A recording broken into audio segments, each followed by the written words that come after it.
تبارك الذي بيده الملك وهو على كل شيء قدير الذي خلق الموت والحياة ليبلوكم أيكم أحسن عملا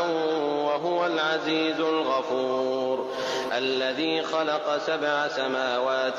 طباقا ما ترى في خلق الرحمن من تفاوت فارجع البصر هل ترى من فطور ثم ارجع البصر كرتين ينقلب إليك البصر خاسئا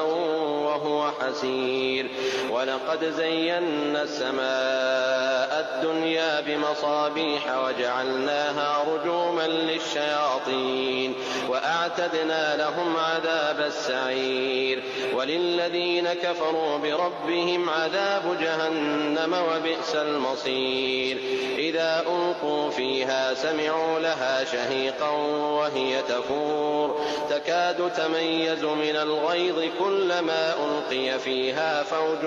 سألهم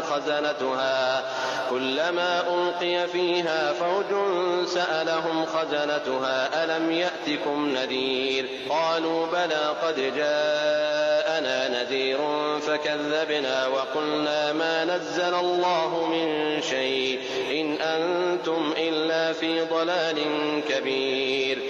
وقالوا لو كنا نسمع أو نعقل ما كنا في أصحاب السعير فاعترفوا بذنبهم فسحقا لأصحاب السعير إن الذين يخشون ربهم بالغيب لهم مغفرة وأجر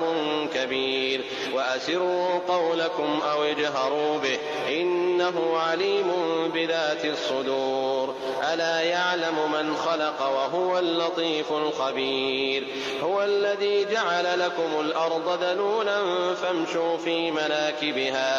فامشوا في مناكبها وكلوا من رزقه وإليه النشور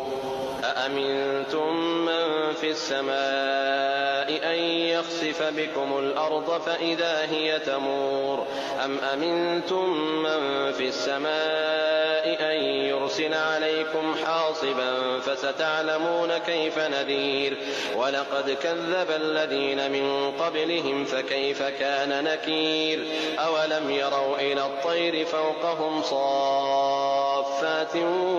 ويقبضن ما يمسكهن إلا الرحمن إنه بكل شيء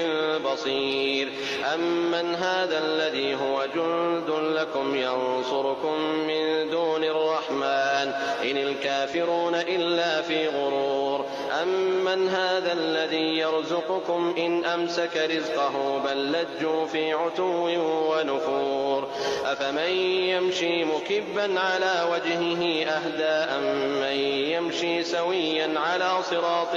مستقيم قل هو الذي أنشأكم وجعل لكم السمع والأبصار والأفئدة قليلا ما تشكرون قل هو الذي ذرأكم في الأرض وإليه تحشرون ويقولون متى هذا الوعد إن كنتم صادقين قل إنما العلم عند الله وإنما أنا نذير مبين فلما رأوه زلفة سيئت وجوه الذين كفروا وقيل هذا الذي كنتم به تدعون قل أرأيتم إن أهلكني الله ومن معي أو رحمنا فمن يجير الكافرين من عذاب أليم قل هو الرحمن آمنا به وعليه توكلنا فستعلمون من هو في ضلال مبين قل أرأيتم إن أصبح ماؤكم غورا